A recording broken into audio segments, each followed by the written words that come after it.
अस्सलाम वालेकुम friends, Vivo Meena evolution channel पे सुफियान आपको खुशामदीद कहता है। दोस्तों, आज की जो वीडियो है ये गुड न्यूज़ उन लोगों के लिए है जो काफ़ी अरसे से जो है माल्टा के बारे में लोग जो है मुझे काफ़ी जो है वो मैसेज कर रहे थे कि माल्टा के बारे में कोई अगर अपडेट आई है तो उसके बारे में जो है वो बताया जाए। तो दोस्तों, मैं आज की जो वीडियो डेडिकेटेड बनाने जा रहा हूँ वो माल्टा के हवाले से ही अपडेट है कि खासतौर पर जो आज की जो वीडियो हो डेडिकेटेड सिर्फ इंडिया के लिए जो है वो बनाई जा रही है। ऐसे लोग जो माल्टा का वीज़ा इंडिया से अप्लाई करने जा रहे हैं उनके लिए जो है वो गुड न्यूज़ है। दोस्तों, यहाँ पे मैं आपको बताता चलूँ कि ये बकायदा VFS ग्लोबल की मैंने ऑफिशियल जो है वो ये बकायदा वेबसाइट मैंने खोली हुई है। यहाँ पे मैंने लिखा हुआ है कि बकायदा सिलेक्ट किया है I am applying from India and I am going to माल्टा।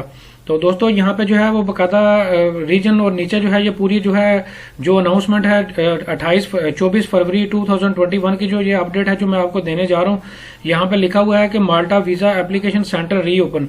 दोस्तों, यहाँ पे जो है आप देख सकते हैं लिखा हुआ है कि the Malta visa application centres in India in Bombay और आगे बेंगलुरु, चेन्नई, कोची एंड हैदराबाद और and Calcutta have resumed accepting exceptional case applications only. दोस्तों, ये बकायदा जो इंडिया के कुछ सिटीज हैं जिनके नाम जो है मैंने आपको बताए हैं, ये आपको लैपटॉप की स्क्रीन पे जो है वो नजर भी आ रहे हैं और ये 24 फरवरी की जो है ये अनाउंसमेंट है। ये बकायदा आप देख सकते हैं, मैंने हाईलाइटेड भी किया हुआ है और ये ऑफिशियल आप देख सकते हैं VFS ग्लोबल की जो है ऑफिशियल मैंने वेबसाइट जो है वो ओपन की हुई है। यहाँ पे बकायदा जो है मैंने इसको सिलेक्ट भी किया है इंडिया से और माल्टा का वीजा अप्लाई करने के लिए सिलेक्ट किया है। तो ये 24 फरवरी से जो है इंडिया से अगर आप अप्लाई करने जा रहे हैं तो आप जो है सिलेक्टिव जो एक्सेप्शनल केसेस हैं उनकी वीजा एप्लीकेशन जो है वो उन्होंने एम्बेसी ने जो है वो लेना जो है वो स्टार्ट कर दी हैं।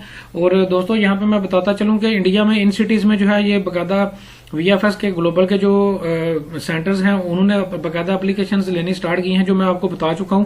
और दोस्तों, इसमें कुछ एक्सेप्शनल केसेस में जो है वो एप्लीकेशन ली जा रही हैं। एक्सेप्शनल केसेस में मैं आपको बताता चलूं कि ऐसे लोग जो स्टूडेंट की वीजा कैटेगरी में अप्लाई करना जा रहे हैं या कोई वर्क परमिट जो है वो अप्लाई करने जा रहे हैं या फिर long term visa family reunion के लिए अप्लाई करने जा रहे हैं, कैटेगरी D का वीजा जिसे कैटेगरी कहा जाता है, जिसमें स्टूडेंट वीजा भी आता है, फैमिली रीयूनियन भी आती है और इसके अलावा जो है वर्क परमिट भी जो है आपका जो है वो शामिल है।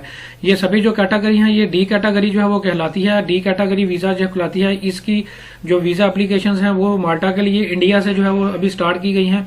और दोस्तों, आपने जो है बकायदा अप्लाई करने से पहले जो है एम्बेसी को ईमेल करनी होगी और उनको जो है बकायदा अपना जो केस है वो डिस्कस करना होगा ईमेल के थ्रू।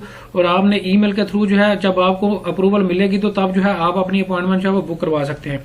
तो आपने अपना केस जो है एम्बेसी को सारी डिटेल भेजेंगे, एम्बेसी उसके बाद डिसीजन करेगी कि आया जो है आपकी वीजा एप्लीकेशन जो है वो प्रोसीड करनी है या नहीं। तो ऐसे लोग जो स्टूडेंट वीजा के लिए अप्लाई करने जा रहे हैं, फैमिली रीयूनियन के लिए अप्लाई करना चाह रहे हैं या फिर किस माल्टा के लिए जो है वो वर्क परमिट अप्लाई करने जा रहे हैं, तो वो जो है एम्बेसी को जो है ईमेल भेज के बकायदा अपना केस डिस्कस कर सकते हैं और अपॉइंटमेंट ले सकते हैं और अपना वीजा प्रोसेस करवा सकते हैं। तो दोस्तों, ये माल्टा की जो अपडेट थी ये इंडिया के लोगों के लिए गुड न्यूज थी।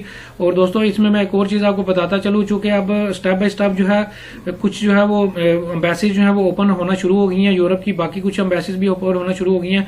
तो यूंकि माल्टा की जो एम्बेसी है वो अगर इंडिया से स्टार्ट हो चुकी है तो बहुत ज्यादा चांसेस हैं कि अब बहुत जल्द और पाकिस्तान में और बांग्लादेश से भी जो माल्टा की एम्बेसीज हैं वो अपनी वीजा की जो एप्लीकेशन की जो सबमिशन है उनका जो प्रोसेस है उसको बहुत ज्यादा अब चांसेस हैं कि वो भी जो है पाकिस्तान और इंडिया में दोबारा जो है वीजा एप्लीकेशन जो है वो लेना स्टार्ट कर दी जाएगी। तो दोस्तों, ये माल्टा के हवाले से कुछ अपडेट थी जो कि मैं आपसे डिस्कस कर रहा हूँ। और अगर इसके बावजूद भी अगर माल्टा का कोई आपके जहन में कोई क्वेश्चन हो माल्टा के रेफरेंस से तो आप कमेंट सेक्शन में मेरे से पूछ सकते हैं। Thank you very much.